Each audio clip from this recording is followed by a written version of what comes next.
KBS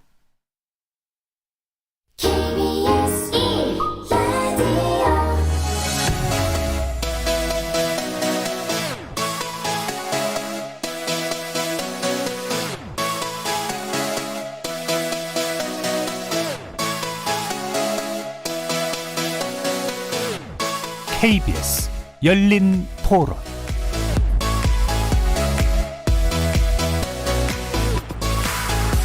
안녕하십니까. KBS 열린 토론 정준희입니다.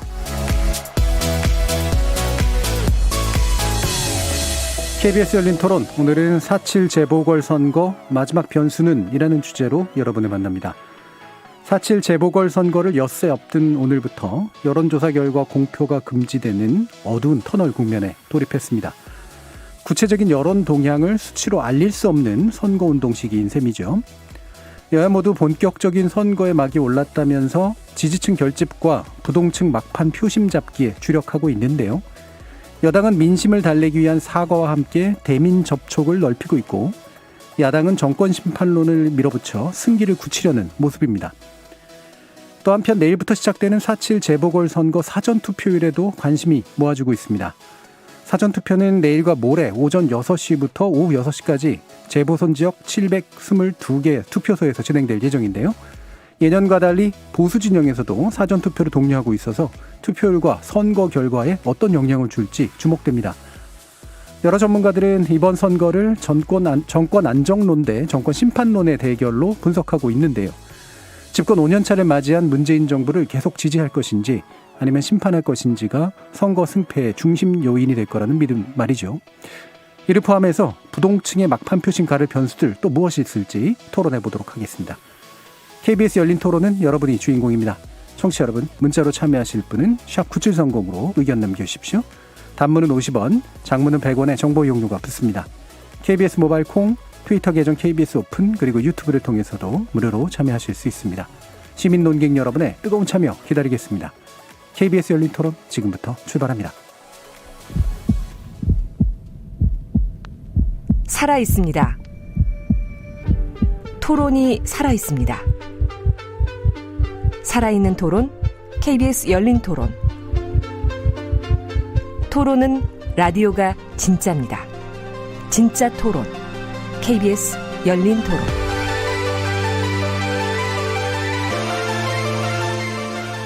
자, 오늘 토론을 위해서 세 분 모셨는데요.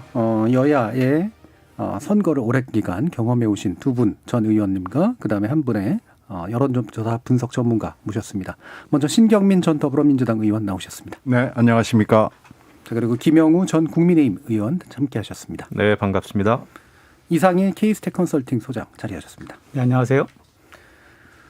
일단은 원래 전반부는 서울시 선거에 주로 집중을 하고 이제 후반부는 부산시 선거에 좀 집중을 해볼까 하는데요. 그러면서도 이제 같이 또 논의를 해야 되는 게 전체적인 판세, 그 다음에 여론의 어떤 동향 뭐 이런 것들이 있을 것 같습니다. 그래서 이게 또 섞여들 것 같은데 시작하는 의미인 만큼 기본적으로 세 분 전체 판세랄까요? 흐름을 어떻게 보고 계시는지 간단히 좀 한번 말씀 듣고 좀 더 구체적으로 한번 들어가 보도록 하겠습니다.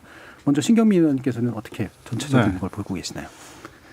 선거의 초반에는 이게 좀 괜찮은 선거로 시작을 했는데 여권의 악재가 막 연속적으로 이렇게 시리즈로 폭포처럼 쏟아지는 선거가 굉장히 오래간만입니다.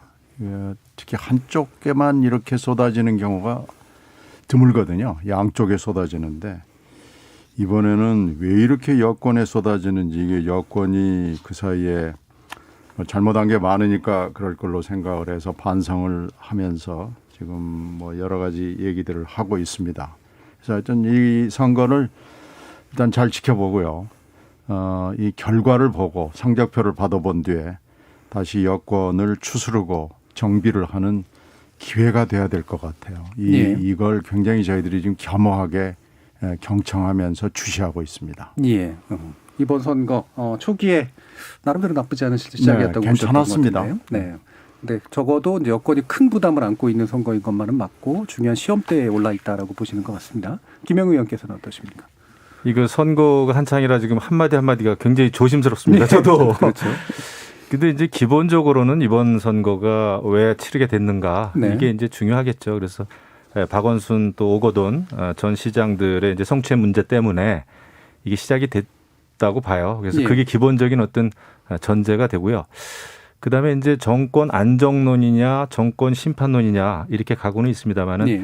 사실상 지금 여당은 180석 이상의 그 거대 여당이잖아요. 예. 그런 그 180석 넘는 압도적인 다수를 가지고 사실 국회에서도 하고 싶은 걸 다 해왔단 말이에요. 예. 입법 다 해왔습니다. 또 부동산 정책도 25번 이상씩 다 발표했어요.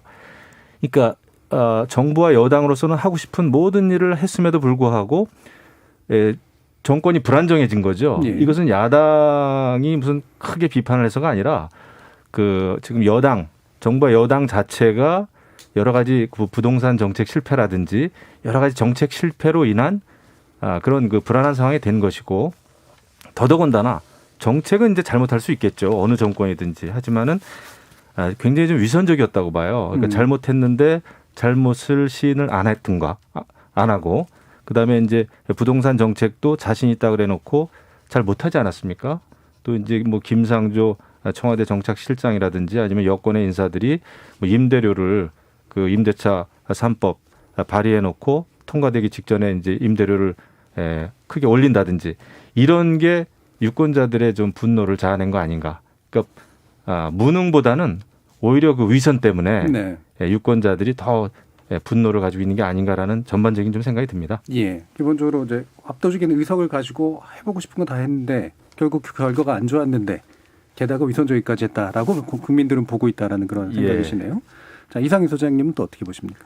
이 두 분이 이제 보궐선거 전체적인 흐름을 좀 예. 짚어주셨는데 저는 아무래도 뭐 여론조사 결과들과 함께 좀 설명드리는 게 좋을 것 같습니다. 이게 오세훈 안철수 두 후보 단일화가 성사된 게 3월 23일인가 그럴 겁니다. 후보 네. 등록이 끝나고 나서 지금 지연됐는데요. 그 직후부터 한 일주일 좀 넘는 시간 동안에 여러 그 보궐선거 여론조사들이 이제 발표가 됐는데 대체로 보시면 이제 오세훈 박영선 구도에서 그 두 후보 구도에서 지지율 격차가 한 20% 조금 넘는 조사들이 많습니다. 뭐 일부 조사에서는 이제 10% 후반대 조사들도 있지만 그리고 그 격차가 실제로 이제 후보들이 확정되고 이렇게 여러 가지 이제 후보 간의 토론 공방이 벌어지면 지지율의 어떤 변화들을 보이는 게 일반적인 이제 그동안 봐왔던 패턴인데 그게 뭐 짧은 기간이긴 합니다만 별 변화를 보이지 않고 있어요. 오히려 지금 앞에 설명하신 것처럼 이런 어떤 여론의 변곡점들은 이 보궐선거가 이제 본선에 들어오기 전에 3월 초에 그 상당히 큰 변화를 좀 보였는데요. 예. 1, 2월 달만 해도 이제 뭐 단일화 이전이니까 뭐 3자 구도 혹은 양자 구도를 상정한 조사들이 많았습니다. 그 당시에 대체로 이제 박영선 후보가 3자 구도에서는 우위를 본 조사가 많았고요. 양자 구도를 가정하더라도 뭐 박빙으로 서로 엎치락뒤치락하는 결과들 그리고 그 당시에 이제 수치들을 기억해 보시면 박영선 후보가 양자 구도로 나올 때 30% 후반대, 40%에 육박하는 지지율을 얻을 걸로 여론조사상 발표가 됐는데요. 이게 언제 변화를 보이냐면 3월 초입니다. 3월 초에 3월 뭐 2일이었던 걸로 기억이 되는데요. LH 사태, 그 신도시 투기 의혹이 불거집니다. 예. 그리고 바로 직후에 윤석열 전 총장이 사퇴를 하죠. 이 부동산 이슈와 그다음에 정치적 이슈가 두 개가 동시에 크게 예. 터지면서 그 직후부터 여론조사들이 달라집니다. 그래서 그 이후에 보면은 갑자기 오세훈 후보 지지율이 급등을 하고요. 그리고 양자구도 대결에서 누구를 넣어도 이제 박영선 후보가 좀 밀리는 결과들이 시작이 됐는데 이런 것들이 이제 오히려 그 이후에 선거가 본격화되면서 다양한 이슈들이 불거지고 있음에도 불구하고 이런 어떤 이제 LH 사태로 인한 파장의 확산 그리고 확대 또 어떤 정치적인 어떤 그 야권 그러니까 심판론의 결집 흐름들이 더 그 굉장히 좀 큰 흐름들을 만들어내면서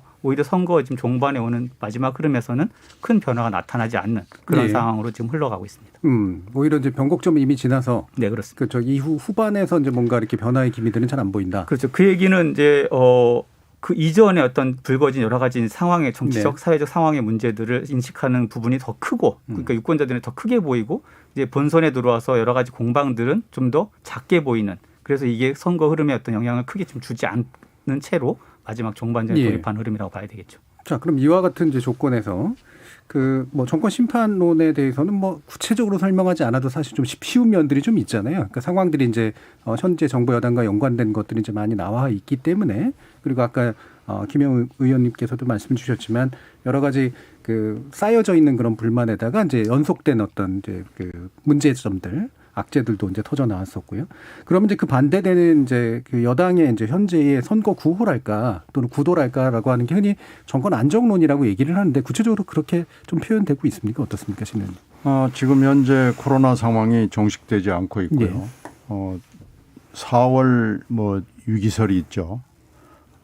그걸 지금 방증하는 여러 가지 숫자들이 이 환자 발생 상황에서 드러나고 있기 때문에 이것을 지금 어떻게 하느냐라는 건 굉장히 중요한 문제인데 이게 깊어지면 깊어질수록 경제 문제가 떠오르거든요. 네. 그러니까 경제 문제는 이 방역하고 바로 직결되는 문제로서 이것을 어떻게 계속해서 어차피 집권 세력이 이것은 책임지고 나갈 수밖에 없는 거 아니냐라는 그 얘기를 꾹쭉 하면서 우리가 지금 이 어려움에 처해 있는 경제 상황을 어떻게 이겨내야 될 거냐라는 얘기를 꾸준히 하죠. 근데 지금 부동산에 관련된 분노, 배신감 뭐 이런 것들이 그리고 이제 위선이라고 아까 표현을 하셨는데 네.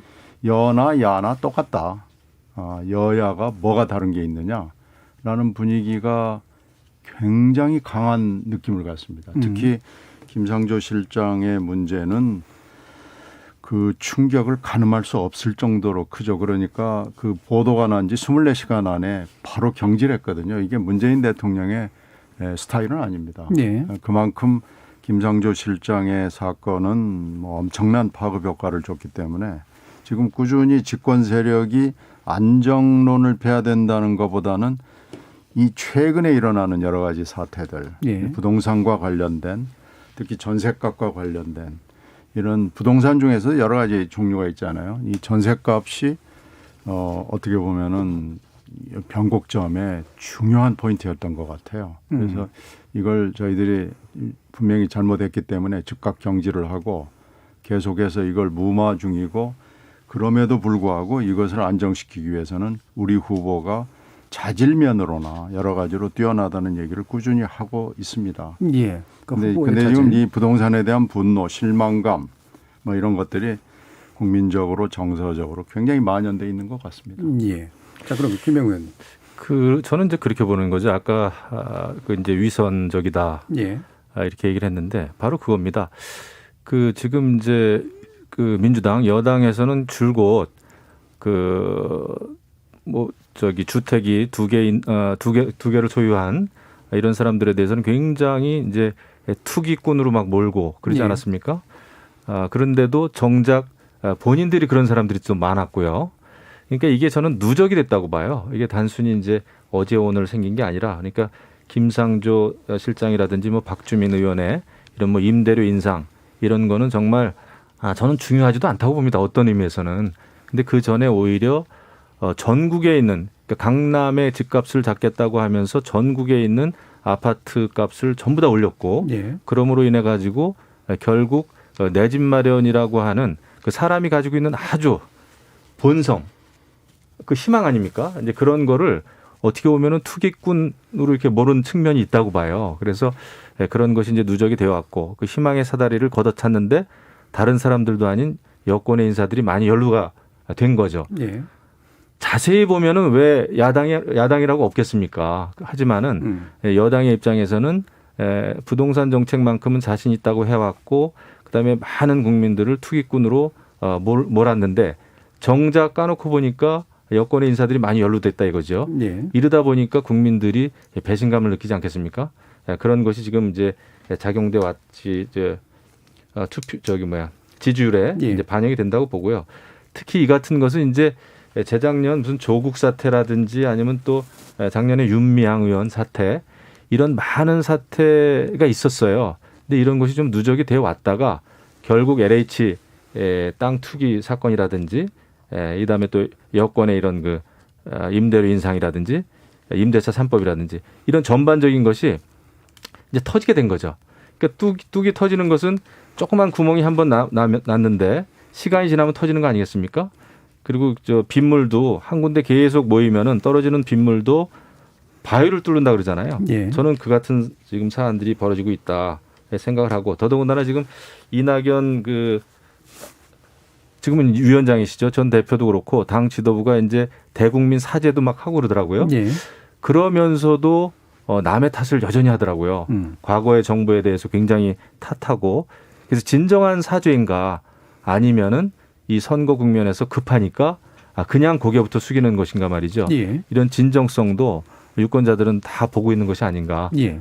그리고 지금 이제 거대한 바람이 부니까 저도 이제 과거에 그 선거 경험이 좀 있습니다만은 큰 바람이 불 때는 어떤 일을 해도 잘 안 먹히는 그런 게 있거든요. 예. 근데 이런 때일수록 사실은 여권에서는 좀 더 사죄를 진정성 있게 하면 어떨까 싶어요. 예. 저 방금 그 사과 이야기가 좀 나와서 다시 또 그럼 신 의원님께 좀 여쭤야 될 것 같은데, 뭐 이낙연 전 대표 같은 경우도 이제 앞에 나서셨고요. 이게 이제 표심에 좀 영향을 주다거나 좀 흐름을 바꾸거나 바람을 바꾸는데 좀 의미가 있을 것 같다라고 보시나요? 글쎄요. 그게 뭐 흐름을 바꾼다까지는 아니지만 예. 일단 여권 핵심부의 태도는 분명한 겁니다. 이 문제 지금 LH로 시작이 됐고 뭐 지금 여러 가지 문제들이 일어났는데 이 문제는 사실 여야를 가릴 것 없는 한국 사회의 구조적이고 오래된 문제인 건 분명하죠. 예. 그러나 집권 세력이니까 이걸 뭐 물고 탓하라고 이러는 건 맞지 않고요. 해야죠.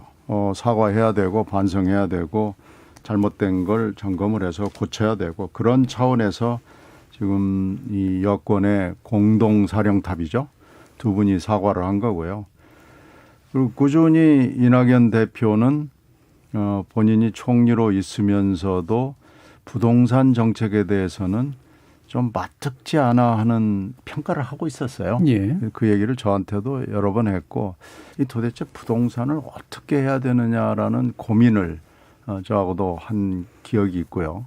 사실 이 부동산 문제는 여야의 문제가 아닙니다. 근데 이제 LH 문제는 그럼 뭐냐 그러는 건데 LH 문제도 굉장히 오래된 일이 지금 이번에 터진 건데 이걸 뭐 누구 책임이냐 아니냐 뭐 이런 걸 따지기 전에 이거 고쳐야 됩니다.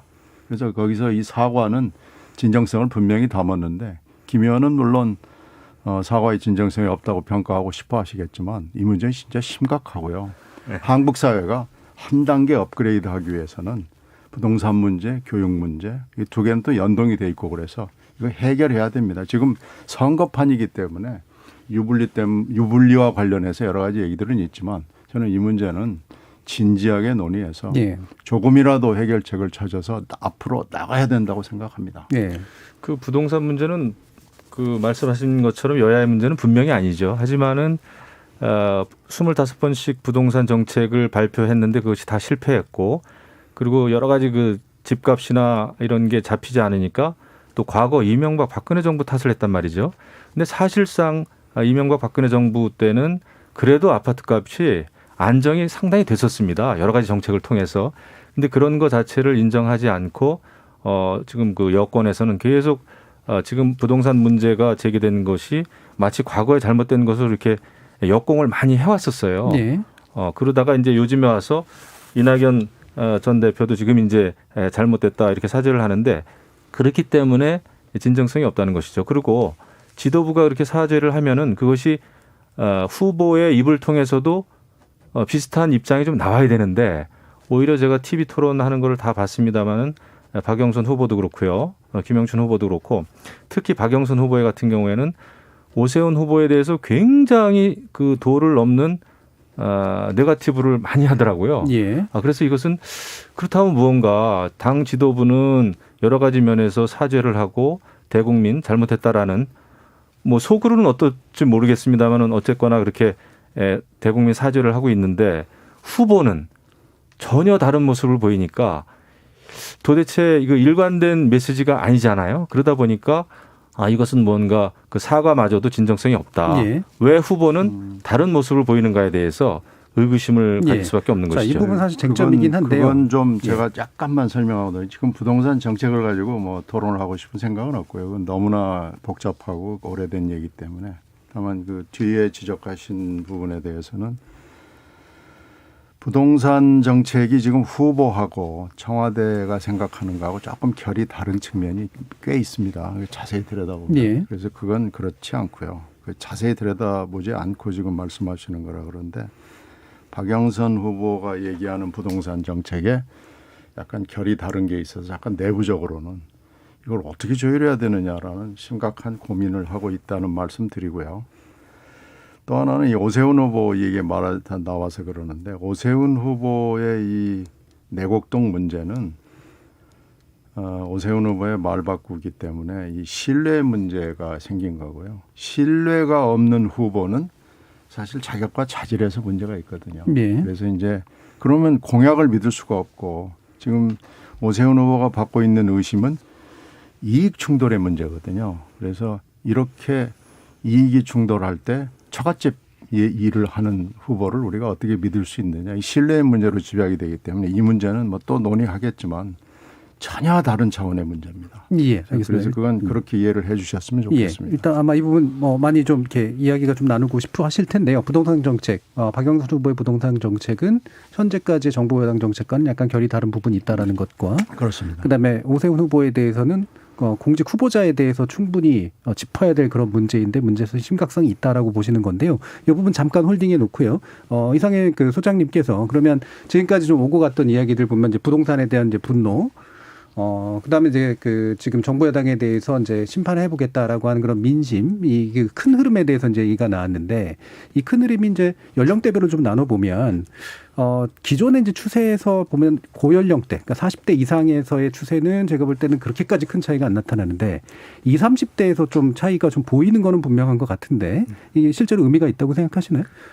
예, 뭐 여러 조사에서 공통적으로 나타나는 현상이기 때문에 지금 이제 뭐 과거에 보통 일반적인 그 선거 구도에서 항상 그 이제 보수 정당의 후보들은 연령대가 높아질수록 지지율이 올라가고요. 또 그 반대로 이제 민주당 진보 계열 정당의 후보들은 연령대가 낮을수록 지지율이 높아지는 게 크로스 뭐 X자라고 하죠. 그런 구도가 일반적이었는데 이번에 그 특히 3월 이후에 그 여론조사들에서 격차가 좀 많이 벌어진 조사를 보면 40대와 50대에서 비등한 어떤 흐름들이 나타나는 반면에 60대 이상에서 격차가 크게 벌어지고 다시 20, 30대로 내려오면서 다시 격차가 벌어지는 그러니까 저 과거와는 좀 다른 형태의 그 곡선과 직선이 보이는데요.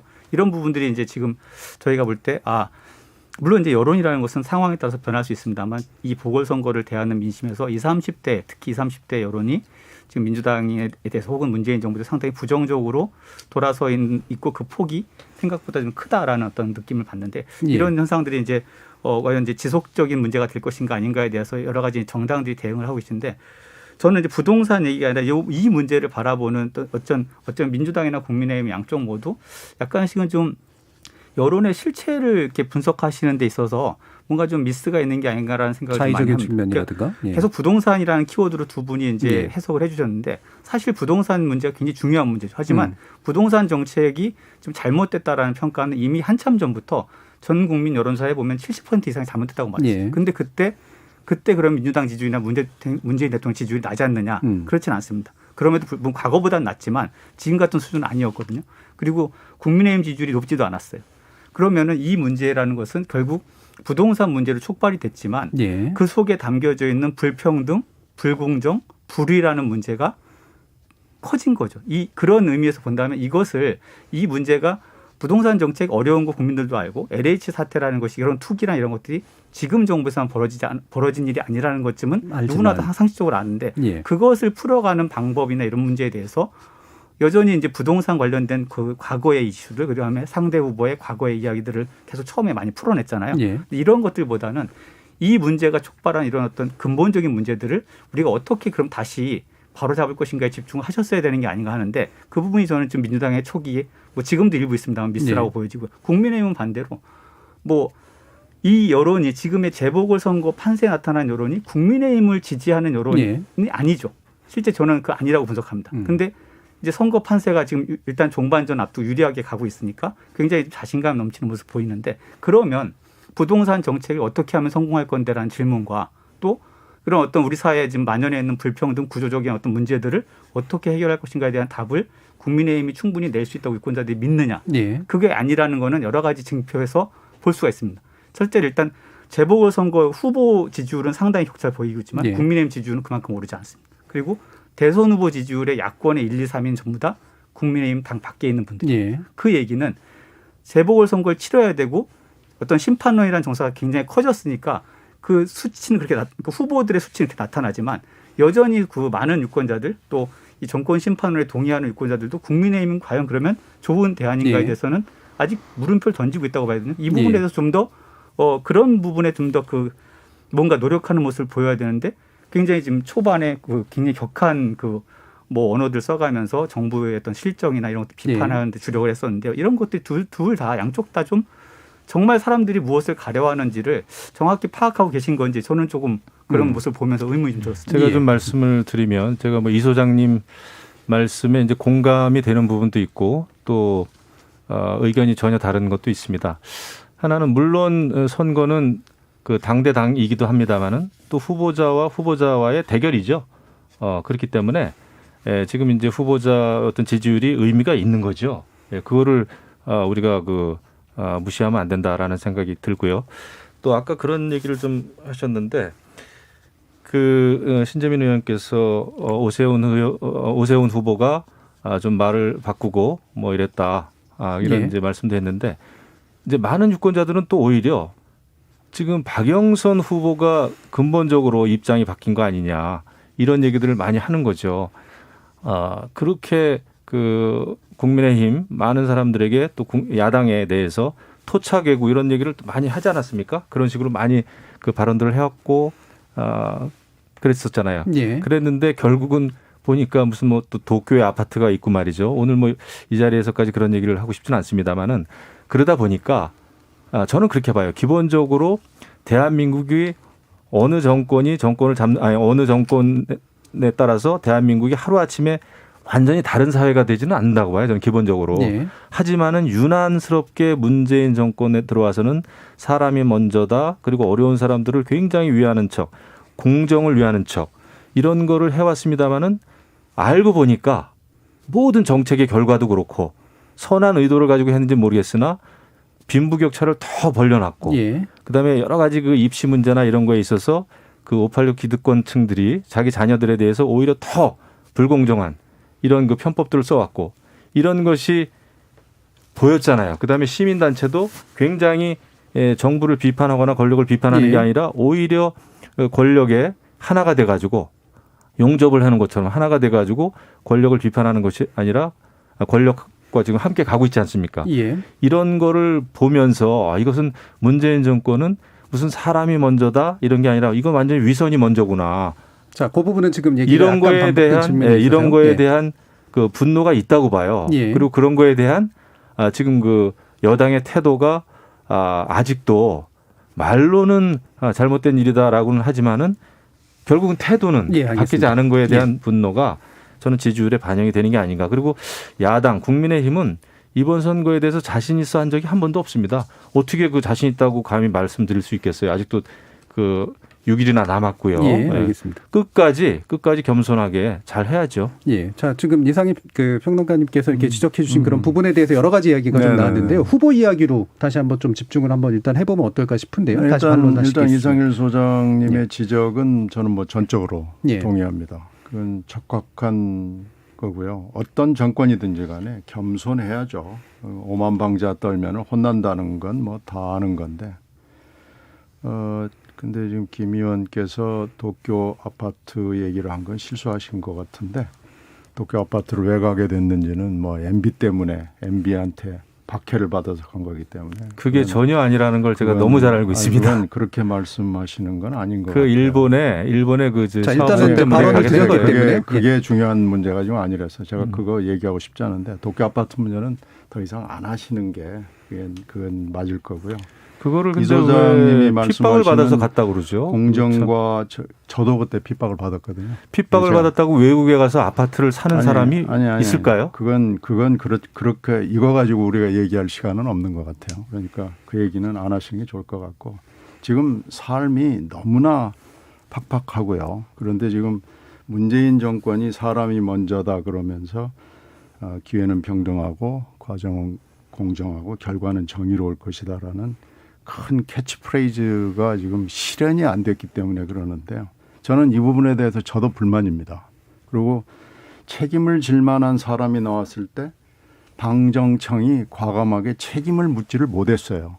이 부분은 제가 국민들한테 실망을 줬을 것으로 제가 인정합니다. 그건 그렇게 하지 않았다는 것은 그게 이제 모이고 모여서 부동산과 LH로 지금 점화가 됐다고 볼 수 있기 때문에 저는 그 부분에 대해서 잘했다고 변명하고 싶은 생각은 없고요. 우리 사회에 공정과 정의의 평등의 문제가 부동산만 있는 게 아니고 교육에도 있고 예.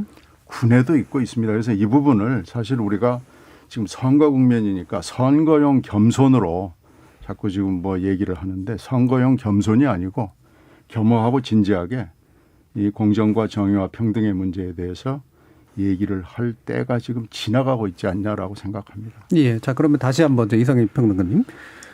후보의 요소는 굉장히 지금 작동을 안 하고 있다고 보시나요? 오 후보건 안 후보, 박 후보건 간에?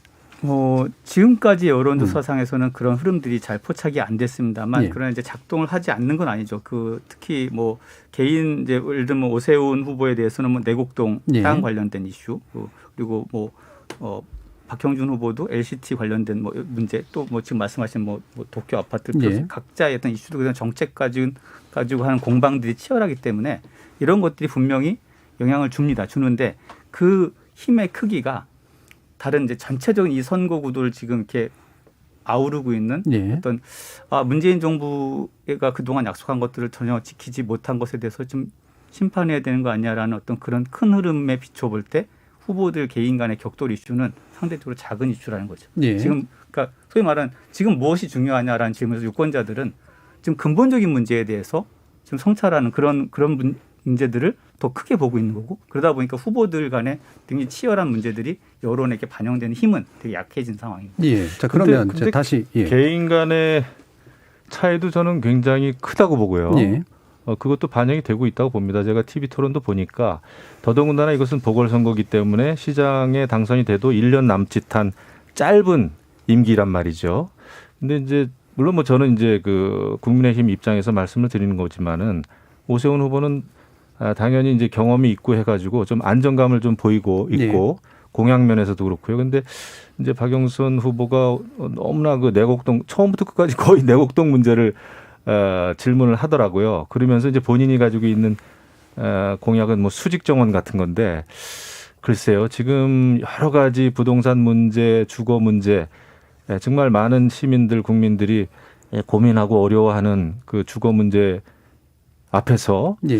수직 정원 같은 공약이 잘 먹힐 수 있을까? 이건 뭐 개인 공약에 대한 거라 제가 더 자세하게 말씀을 드리지 않겠습니다만은 그래서 1년 남짓한 짧은 기간 안에 일을 그래도 빨리 수월하게 할 수 있는 후보라는 측면에서는 오세훈 후보가 그래도 상당히 그 경쟁력이 있어 보여요. 예. 그리고 저는 이제 다시 말씀드립니다만은 전체적으로 정권을 심판해야 되겠다라고 하는 이런 그 분위기 속에서 오히려 박영선 후보가 후보의 입장에서 오세훈 후보를 굉장히 그 내곡동 문제 처음부터 끝까지 그거를 물고 늘어지는 그러한 태도가 과연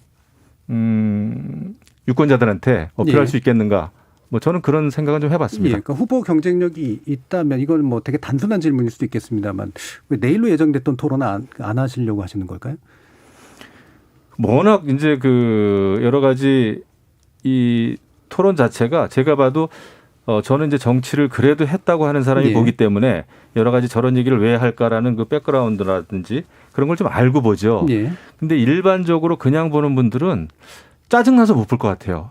너무나 네거티브가 심하고 예. 그리고 이제 제대로 된 정상적인 질문과 정상적인 답변이 이루어지기보다는 서로에 대한 그 인상에 대해서 안 좋게 얘기한다든지 저 사람은 표정을 보니까 거짓말하고 있는 것 같더라.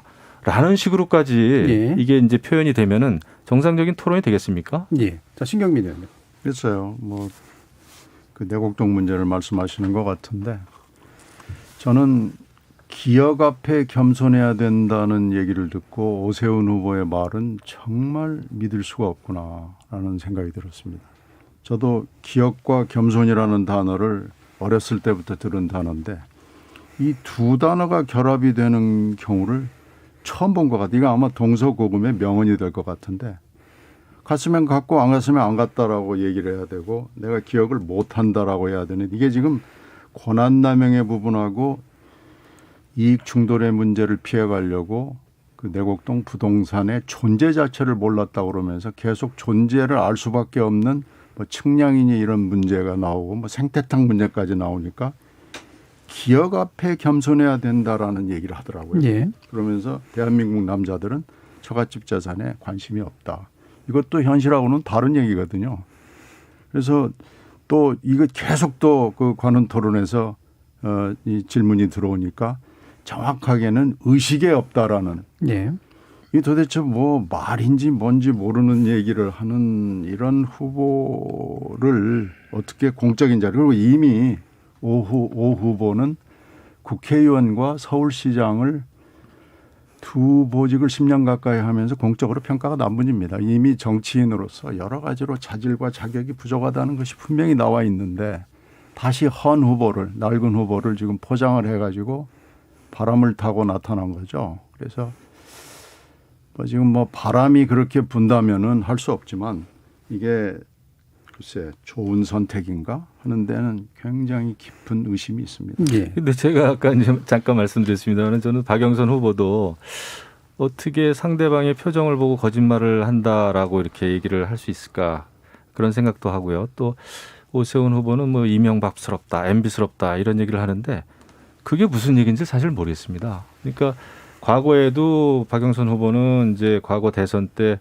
이명박 전 대통령 BBK 문제 가지고 상당히 이제 문제제기를 오랫동안 하고 그랬습니다만은 이게 좀 네거티브가 좀 몸에 배인 것 같아요. 그래서 오히려 그렇습니다. 오세훈 후보는 시장을 했었기 때문에 많은 사람들이 알죠. 어떤 정책을 할 거라는 것도 대충은 알고 있습니다. 그리고 우리는 국민의힘하고 그다음에 오세훈 후보가 내거는 공약이 서로 상충하는 게 없어요. 근데 신재민 의원님께서 신경민 의원. 네, 신경민 죄송합니다. 신경민 의원님께서 박영선 후보와 여당, 당의 입장, 정부의 그 부동산 입장이 약간 좀 다를 수 있다 이렇게 말씀하셨는데 저는 그것도 굉장히 의아스러워요. 지금 집권 여당과 또 다른 시도 아니고 서울특별시에 부동산 정책이 달랐을 때 그런 또 혼란은 어떻게 감당할 것인지 그리고 저는 수직정원 얘기도 막 하고 이제 그랬을 때 야, 그런 것은 서울시장이 할 수 있거나 서울시장이 공약으로 내걸 사안이 아니거든요. 그런 거는 민간업자가 하는 겁니다. 그래서 시장이 할 수 있는 일, 시장이 해야 되는 일과 시장이 할 수 없는 일조차 예. 구분이 안 되는 상황에서 이렇게 얘기를 좀 공약을 만든 게 아닌가. 정말 급조된 공약이다. 이런 생각을 제가 했고요. 일이라고 하는 것은 그래도 저는 뭐 이제 장관까지 그 박영선 후보가 했고 하니까 여러 가지 장점들이 꽤 있겠죠. 하지만은 이 서울시를 이끌고 가기에는 너무나 그 업무적인 면에서 그림이 제대로 그려지지 않았구나. 예. 이런 느낌을 받은 거죠. 그렇다면은 그런 그 자기 자신의 어떤 미래 공약에 대해서 더 설득력 있게 시민들에게 유권자에게 설명을 해야 되는데 그 아까운 시간을 내곡동에 다 쏟아붓느라고 말이죠. 저도 사실 그 박영선 후보의 공약이 굉장히 좀 궁금하거든요. 직접 듣고 싶었거든요. 예. 자, 그러면 신경민 의원님. 그래서 뭐 지금 자꾸 수직정원 얘기만 하시는데 다른 공약이 지금 귀에 안 들어오시는 것 같아요. 알고 있습니다. 제가 지금 여러 가지 예. 말씀을 하시면서 수직정원만 물고 늘어지는데 핵심은요. 35만 원 공급하고 21분 다 핵도시입니다. 그리고 부동산 문제는 물론 정부의 정책이 있고 청와대의 정책이 있겠지만 미세한 부분은 조율을 해야죠. 그 부분에서 결이 조금 다를 수 있어서 그것을 내가 서울시장으로서 설득을 하고 싸워가겠다라는 결의를 얘기하는 거지. 뭐 엄청난 차이가 있어가지고 큰일 났다. 뭐 이러는 건 절대 아니고요. 이게 지금 내곡동 문제가 중요한 이슈입니다. 왜 그러냐면 내가 갔다. 죄송하다. 잘못됐다라고 얘기하면 될 것을 기억 앞에 겸손해야 된다라는 전대미문에 동서고금에 있지도 않는 말을 하면서 회피해 가면서요. 특히 오세훈 후보는 시장을 하면서 여러 가지 문제를 일으켰습니다. 그래서 본인이 사퇴하고 나온 거예요. 그 중에 하나가 물론 무상급식이지만 정광훈 집회 발언에서 보여주시듯이 자기 컨트롤이 좀 안 되는 사람이고요. 극우단체 지원금을 냈던 사람이고요. 이제 오세훈 후보가 시장이 되면 광화문과 시청이 극우단체로 이제 들끓게 되는 문제가 생길 수도 있는 굉장히 심각하고 이렇게 거짓말을 많이 하면은 또 이익이 충돌되는 일을 처갓집을 위해서 이렇게 헌신한 걸로 나오면 정말 곤란한 시장입니다. 예, 이건 이제 그 얘기를 하는 겁니다. 자, 요거는 일단 여기서 끊고요. 9874님이 드릴 말씀이 많습니다만 두 분이 내용은 날이 서 있는데 점잖고 품위 있게 토론하는 모습이 인상적입니다라는 말씀을 주셨는데 날이 좀 더 설 것 같은 그런 느낌이 좀 들어가지고요. 일단은 잠깐 멈추고요. 왜냐하면 일부 정리를 좀 해야 되기 때문에 아마 서로 또 이제 지적해 주고 고치고 싶으신 부분 되게 많으실 텐데 다시 이상일 소장님께 좀 넘기도록 할게요. 지금 서울시장의 여론조사 뭐 이후에 또 진행은 또 어떤 식으로든 되겠습니다만 공표를 못 하게 되니까 뭔가 이제 변곡점 지난 이후로 큰 변동이 일단 안 나타난다라는 그런 모습을 얘기를 해 주셨는데 뭔가 이제 변수가 될 만한 거라든가 그 어떤 또 다른 어떤 이제 출렁거림이 혹시 있을 수 있는 요소가 있다면 어떤 건지 좀 생각하시나요?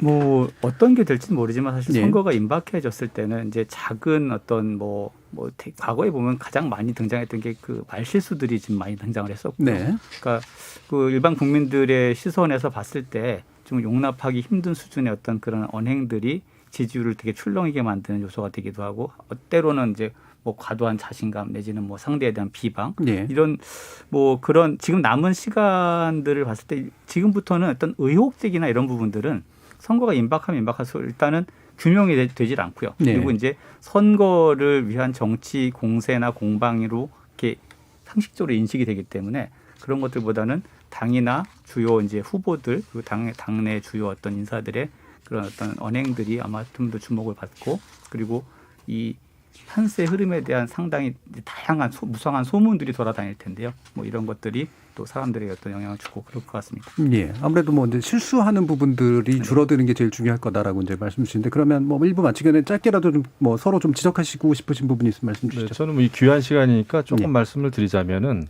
내곡동 땅 문제는 제가 이제 오세훈 그 후보한테도 직접 들었습니다만은 1970년 그러니까 51년 전에 부인이 초등학교 4학년 때 부친이 이제 사망하시면서 상속을 받은 땅이에요. 근데 이것이 오세훈 시장이 되기 전에 지구 지정에 이미 협의가 들어간 겁니다. 네. 그래서 오히려 그 처가 땅을 그 개발 지역에서 제해달라고 했었다면 이제 그게 더 큰 문제가 되겠죠. 하지만 오세훈 후보는 전혀 그 일에는 관여를 할 수가 없었는데 예. 이 내곡동 땅 문제를 계속해서 제기하는 것은 좀 그런 생각이 들어요. 박영선 후보가 마치 이게 물에 젖은 성냥으로 자꾸 이제 불을 한번 붙여보려고 하는데 그게 불이 붙을 수가 없죠.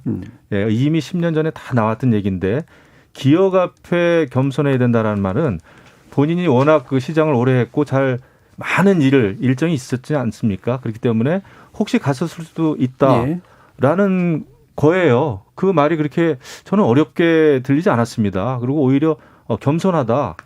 그리고 그 현장에 갔었던들 그건 문제가 되지가 않죠. 가가지고 이거 우리 처가 땅이니까 포함시켜달라 말이죠.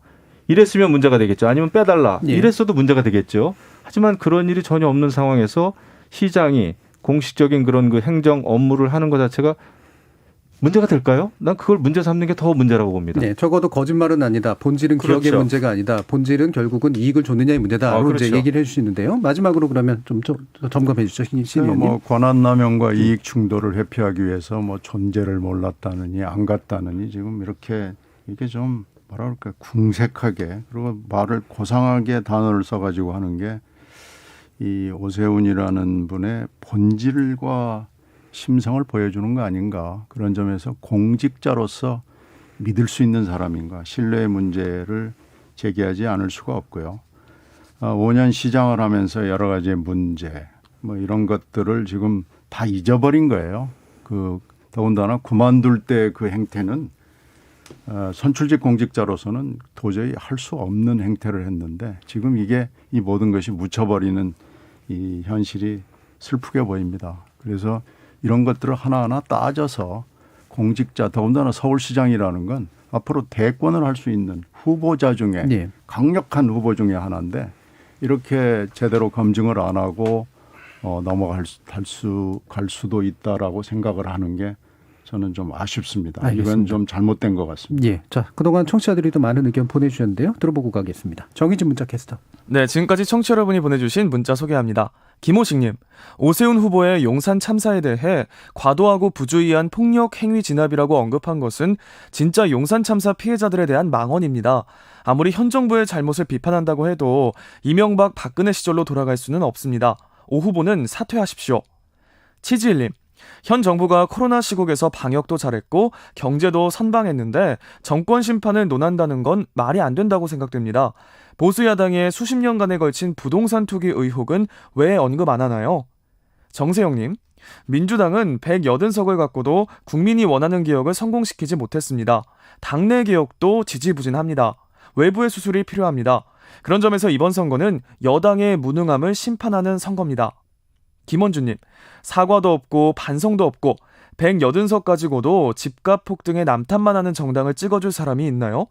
20대 후반 사회초년생으로서 내 집 마련 꿈을 산산조각 낸 정당엔 표를 줄 생각이 없습니다. 보나추님, 현 정부가 모든 국회의원을 포함한 공무원에 대해 전수조사를 하자고 하는데 왜 국민의힘은 동의하지 않는 건가요? 1006님, 지금 여당의 지지율 하락은 정책뿐만 아니라 여당 적극 지지자들과 여당 편의 언론, 그리고 당과 지지자들의 내로남불, 즉 이들의 반성 없이 남탓만 하는 자세가 큰 요인이라고 봅니다. 유쾌한님, 기억 앞에 겸손해야 한다는 표현, 얼마나 시적인 표현입니까? 해주셨고요. 민구님, 맞아요. 토론 점잖으세요. 잘 듣고 있습니다. 라고 보내주셨네요. 네, KBS 열린 토론. 이 시간은 영상으로도 생중계하고 있습니다. 유튜브에 들어가셔서 KBS 일라디오 또는 KBS 열린 토론을 검색하시면 지금 바로 토론하는 모습 보실 수 있습니다. 방송을 듣고 계신 여러분이 시민 논객입니다. 계속해서 청취자 여러분들의 날카로운 시선과 의견 보내주세요. 지금까지 문자캐스터 정희진이었습니다. 토론이 세상을 바꿀 수는 없습니다. 하지만 토론 없이 바꿀 수 있는 세상은 어디에도 없습니다.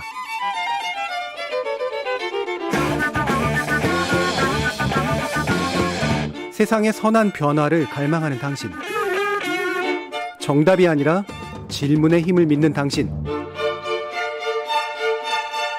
우리 KBS 열린 토론에서 만납시다.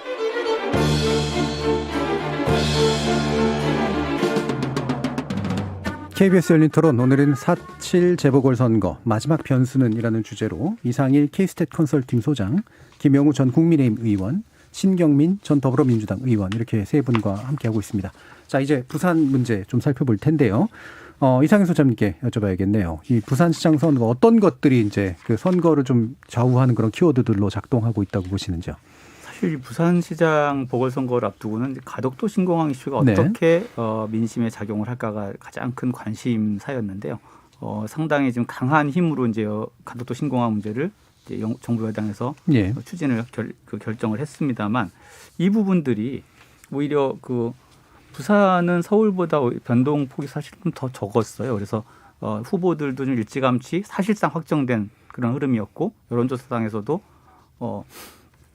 지금 현재 이제 박형준 후보가 김영춘 후보에 대해서 한 마찬가지 서울과 비슷한 현재 마지막 조사 결과들은 비슷한 정도의 격차, 뭐 20% 안팎 정도의 네. 그런 격차를 좀 우위를 보이고 있는데 이런 흐름들이 큰 이 가덕도 신공항이라는 이슈가 이게 왜 아무런 작동을 안 하지라는 질문이 나올 정도로 예. 그 큰 변화가 없이 오히려 마찬가지로 서울과 동일하게 이 LH 사태와 여러 가지 그런 어떤 전체 전국 흐름의 이슈들이 부산시장 선거도 역시 여전히 좀 다 전체를 덮어버린 그런 흐름이 아닌가. 그래서 사실 이게 또 서울에 워낙 또 관심이 좀 집중된 것도 있겠습니다만 부산의 어떤 여론들이 큰 어떤 변화 조짐을 보이는 것은 나타나지 않았다. 이렇게 좀 보셔야 될 것 같습니다. 예. 지금 이제 말씀 주신 그런 부분, 이제 가덕도 관련된 문제, 거기에 더해서 이제 여당 같은 경우에 박형준 후보에 대한 개인 문제, 그러니까 공직자로서의 어떤 후보자로서의 자격 문제, 이 부분을 또 집중적으로 사실 서울보다도 더 강하게 한 면이 있는데 이 두 가지가 다 이제 작동을 잘 안 하고 있다라고 이제 일단 적어도 수치상으로는 보이고 있는데요. 이 부분 어떻게 생각하시나요, 기자님? 박형준 후보가 뭐 LCT 문제 이런 거를 이제 사실은 근거도 없이 좀 공격을 받고 있습니다만은 박형준 후보는 지난 그 몇 년 동안 많은 방송 출연, 그 토론을 통해서 예. 국민들이 잘 알고 계시죠. 또 부산 시민들도 잘 알고 계시죠. 그리고 국민의힘 안에 있는 인물 중에서 상당히 실력과 논리 또 경험을 갖췄죠. 청와대에서도 일도 했었고 국회의원도 했었고 그다음에 그 전에 물론 또 교수도 했었고요. 그래서 여러 가지 학식과 경험을 갖춘 그 개인적으로 봤을 때 상당히 경쟁력이 있는 후보임에 틀림이 없습니다. 예. 이런 상황에서 이제 정권을 심판해야 된다라고 하는 거센 바람이 이제 불고 있는 상황에서 후보도 괜찮으니까 오히려 그것을 역전시킬 어떤 계기가 없는 거죠. 여당 입장에서는. 그리고 이제 지금 서울에서뿐만 아니라 부산 쪽에서도 보니까 계속 그 상대 후보에 대한 흑색선전, 네거티브 이런 걸 이제 공세를 많이 펴는데 그런 거는 전혀 이번 선거에는 득이 될 수 없다. 이렇게 생각합니다. 오히려 공격하는 사람이 그만큼의 그 자충수, 손해를 보게 되지 않겠나 저는 이렇게 봐요. 예. 더더군다나 지금 국면은 문재인 정권 입장에서 여당의 입장에서는 아까 뭐 신경민 의원님께서 또 말씀을 해주셨습니다마는 상당히 자성하는 모드 또 잘못된 거에 대해서는 반성하고 사죄하는 모드 이런 게 이제 필요한데 막상 또 후보들은 또 현장에서는 그런 모습이 아니다 보니까 예. 이 거센 바람 앞에 변화를 지금 주기가 어려운 게 아닌가 여당 입장에서 말이죠. 저는 예. 그렇게 보아집니다. 예, 그런 큰 바람이 부는데 게다가 후보도 경쟁력 굉장히 훌륭한 사람이다라는 그런 말씀을 주셨는데요. 지금 어떻습니까, 신기금 의원님? 부산 민심은 더 정권 심판 쪽으로 가 있죠. 예. 원래 부산이 뭐 그런 지역이고 오히려 국민의힘 쪽에 뭐 나와 있는 숨은 표가 뭐 굉장히 많다고 보기 때문에 부산은 뭐 굉장히 어려운 지역인 건 뭐 삼척동자도 아는 일이고요. LCT 그 사건은 투기 의혹은 큰 사건입니다. 뭐 11명이나 청와대 수석부터 구청장, 현직 의원인 구청장 출신까지 구속이 된 큰 사건이고 뭐 여기서 그걸 하나하나 따질 겨를도 없고 그러고 싶지도 않습니다만은 선거가 끝나고 나면 결국 서울의 오세훈 시장도 그렇고 이제 시장이 된다면 또 만약 박형준 후보도 시장이 된다면 혹시 뭐 선거 승패와 상관이 없을지라도 아마 진실의 순간을 법정에서 맞이할 가능성이 굉장히 높습니다.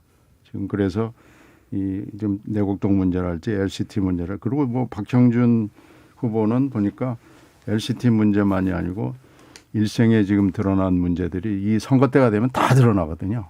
조그마한 것까지 다 드러나는데 굉장히 많은 문제에 대해서 진실의 순간을 맞이할 수밖에 없지 않나 생각이 되고요. 이것은 뭐 선거가 있고 나서 선거 기간에 있었던 모든 주장들은 허위사실 유포가 되고요. 허위사실 유포는 굉장히 엄숙하게 다룹니다. 그래서 예.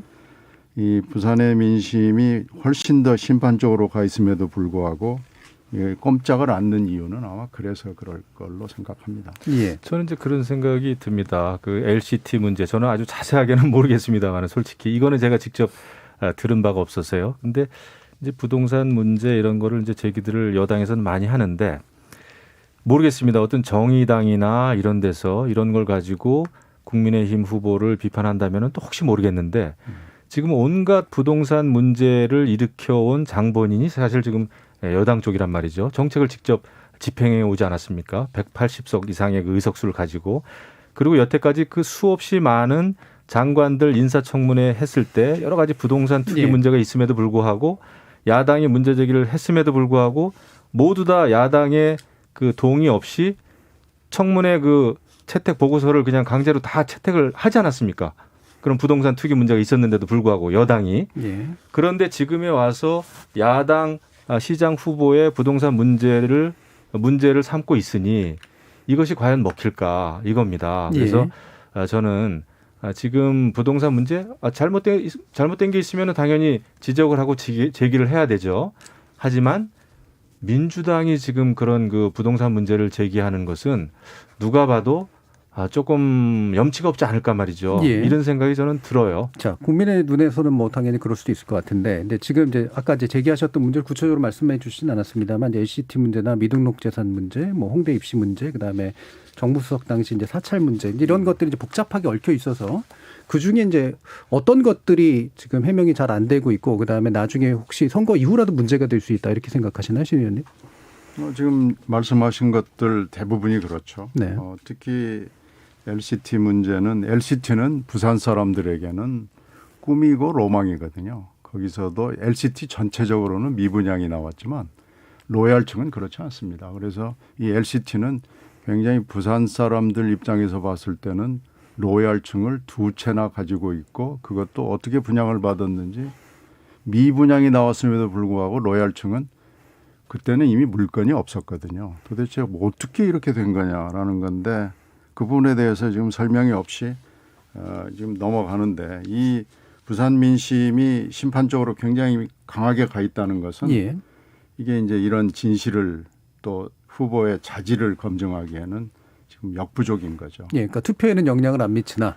예. 그러나 진실의 순간은 언제나 오게 돼 있고 그건 뭐 네. MB가 2007년도에 다스는 내 거 아니다라고 그렇게 했지만 13년이 지난 뒤에 지금 17년 선고를 받았거든요. 그러니까 선거 때 허위사실 유포는 그건 무섭습니다. 그래서 저희들도 선거를 할 때 매번 체크를 합니다. 이것을 말을 해도 좋으냐, 괜찮으냐, 네. 아무 문제가 없겠느냐를 매번 체크를 하고 부정을 하건 긍정을 하건 상대를 공격하건 마찬가지로 하는데 이 지금 두 후보가 그런 점에서는 지금 유사하거든요. 그래서 이 문제는 선거 결과와 상관없이 아마 진실의 순간을 법정에서 맞이하게 될 가능성이 저는 높다고 봅니다. 이렇게 들으면은 사실은 그 유권자에 대한 후보보다는 사실 어떻게 보면 유권자에 대한 조금 협박으로 좀 들려요. 예. 이런 그 문제가 있는 후보들에게 투표를 해도 선거가 끝나서 당선이 돼도 문제가 있으니 잘 생각하십시오라는 그 약간은 그런 식으로 저는 들립니다. 예. 그런데 잘못된 게 있으면은 시간이 지나도 바로 잡아줘야 되죠. 예. 법정이든 뭐 법적인 절차를 밟아야 되겠죠. 하지만 제가 볼 때는 글쎄요, 저는 LCT 그 구경도 못 해봤습니다만은 한 채인지 두 채인지도 모르겠고요. 그런 거에 그런 그 아파트에 산다는 것 자체가 불법은 아니죠. 예, 그리고 그거를 근거 없이 문제 삼으면 안 되고 그렇게 따지면은 여태까지 강남에 두 채, 세 채를 가지고 있었던 청와대의 많은 수석님들, 그렇죠? 그 처분하라고 그렇게 대통령도 이야기하고 비서실장도 얘기했는데 그것을 처분하지 않았던 또 그 수석도 있고 그랬지 않습니까? 오히려 수석을 그만두면서까지 말이죠.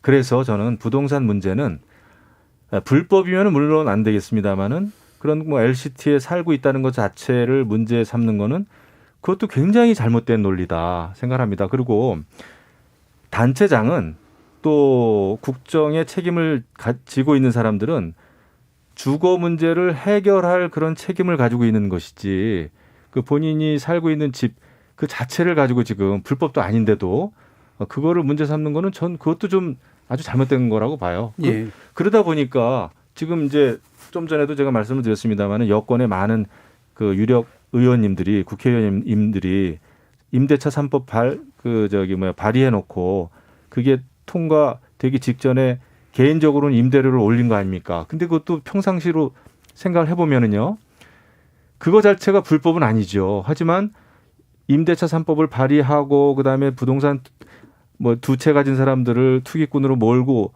그런 그 모습을 보였기 때문에 그랬는데 정작 본인들은 임대료 올리고 그랬기 때문에 지금 비판을 받는 거 아니겠습니까? 그래서 저는 이런 네거티브보다는 부동산에 대한 네거티브보다는 그 사람이 앞으로 어떤 부동산 정책을 마련해서 주거 문제를 해결할 것인가 거기에 우리가 관심을 가져야 되겠죠. 네. 예.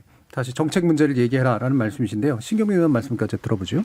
글쎄요, 뭐 신뢰 문제를 가지고 우리가 정책을 해야지 믿지도 못할 사람한테 뭐 유토피아를 만들어주겠다고 100번 얘기하면 뭐 하겠습니까? 저는 신뢰 문제 그리고 지금 이 LCT 문제는 투기 의혹이거든요. 그러니까 그런 그 아까 지적을 하신 그 여러 의원들 그분들 잘못됐습니다. 그래서 우리가 지금 그 부분에 대해서 얘기를 하고 있고 반성을 하고 있고 그분들 징계를 받아야 되면 징계를 받고 물론 법적으로 나온 문제 없지만 정치인은 특히 집권 정치 세력은 무한 책임지는 겁니다.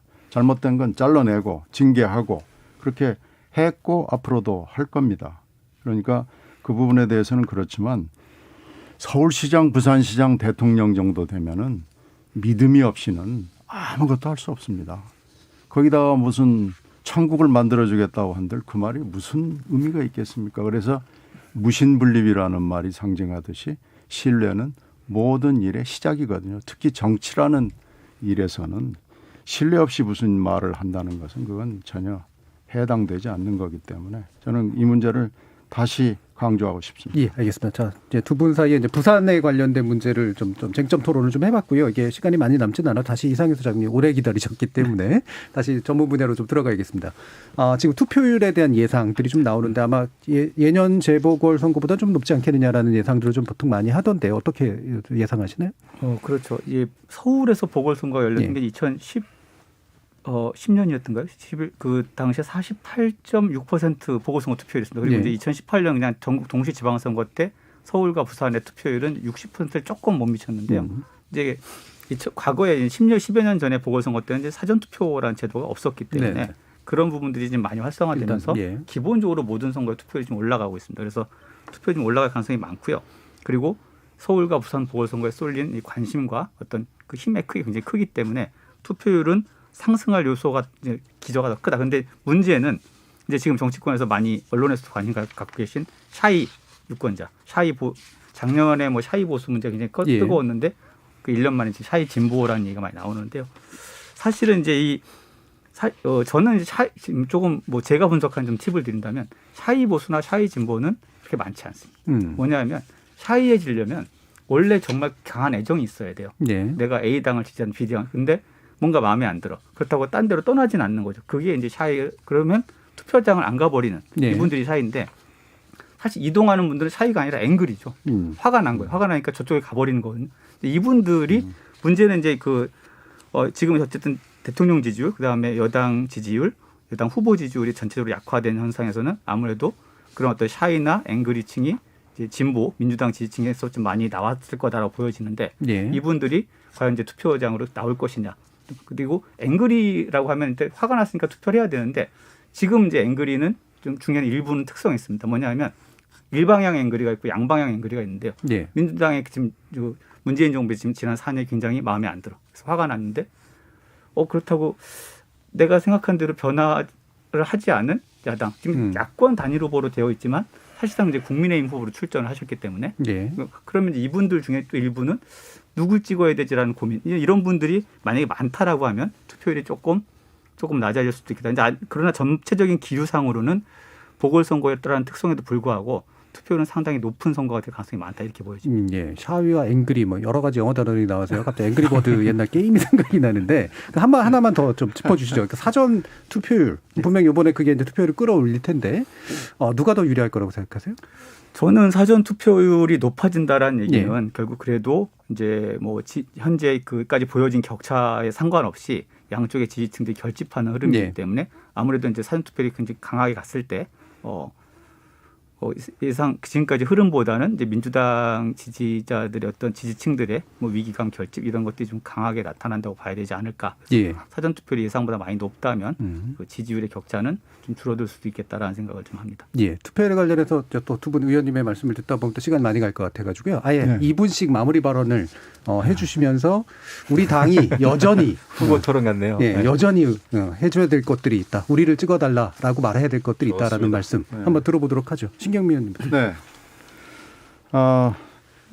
집권 여당으로서 뭐 잘한 것도 있고 잘못한 것도 있고 뭐 저희들이 겸허하게 이걸 보겠습니다. 그런데 이제 선거는 유권자의 책임이라는 말씀을 드리지 않을 수가 없고요. 개인적인 일이건 공적인 일이건 화가 난 상태에서 결정을 할 경우에 낭패를 보는 경우가 저도 개인적으로 많이 겪었습니다. 과거도 중요하지만 미래는 더 중요하거든요. 그런데 이제 후보를 먼저 좀 봐주시고요. 낡은 정책, 실패한 정책으로 이걸 서울을 다시 재개발판으로 만들 후보를 택할 것이냐. 극우단체를 지원한 후보를 지원할 것이냐. 용산 참사를 희생자의 책임으로 몰아가는 이런 아주 한심한 인식을 갖고 있는 후보를 뽑을 것이냐. 아니면 그렇지 않은 후보를 뽑을 것이냐라는 굉장히 중차대한 선거라고 생각을 합니다. 앵그리건 샤이건 뭐 여러 가지 분석은 있습니다만은 일단 투표를 해 주시는 게 중요하고요. 다슨 페트병은 재활용하는 거지만 실패한 정치인, 문제가 있는 정치인의 재활용은 불가합니다. 우리가 MB에서 그 예를 실컷 봤습니다. 그렇게 대선에서 다스가 아무것도 아니라고 그랬지만 13년 만에 17년 선고를 받고 지금 옥고를 치르고 있는 대통령을 봤습니다. 잠시 모면할 수 있지만 진실의 순간은 오고야 만다는 걸 본 거죠. 우리의 미래는 사람에게 달려 있고요. 그 사람, 진짜 좋은 정치인이 미래를 결정한다는 것을 잊지 말아 주시기를 바라겠습니다. 예. 흡사 후보자님 말씀 그 같았습니다. 처음에 문재인 대통령이 취임사에서 좋은 얘기를 많이 했습니다. 좋은 공약 많이 발표했고요. 잘해주기를 기대했었습니다. 왜냐하면은 보수는 과거에 다 잘하지 않았기 때문에 과거에 어떻게 다 잘할 수 있었겠어요. 잘못한 점도 많았죠. 인정합니다.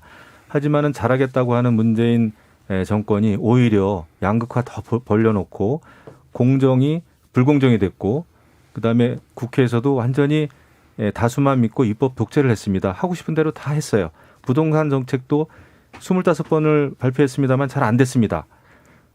아까도 말씀드렸습니다만 정책은 실패할 수 있습니다. 실패할 수 있어요. 능력이 안 되면 못하는 거죠. 하지만은 저희가 더 화가 나는 것은 그런 정책 실패나 무능이 아니라 오히려 그러고도 모든 잘못이 과거 정부에 있다. 남 탓하는 이런 그 문재인 정권의 위선에 화가 난 겁니다. 아까 신경민 의원님 말씀하셨습니다마는 유권자들이 화난 이유가 있죠. 화났기 때문에 정권 심판을 하면은 낭패를 볼 수 있다고요? 저는 전혀 그렇지 않다고 봅니다. 유권자들이 얼마나 현명한데요. 여태까지 수년 동안 어떤 일이 벌어졌는지를 제일 뼈저리게 느끼고 있는 분들이 유권자세요. 이런 유권자들이 이번에 이제 한 표 한 표를 던지는 겁니다. 국민의힘은 그동안 잘못된 모습도 많이 보여왔죠.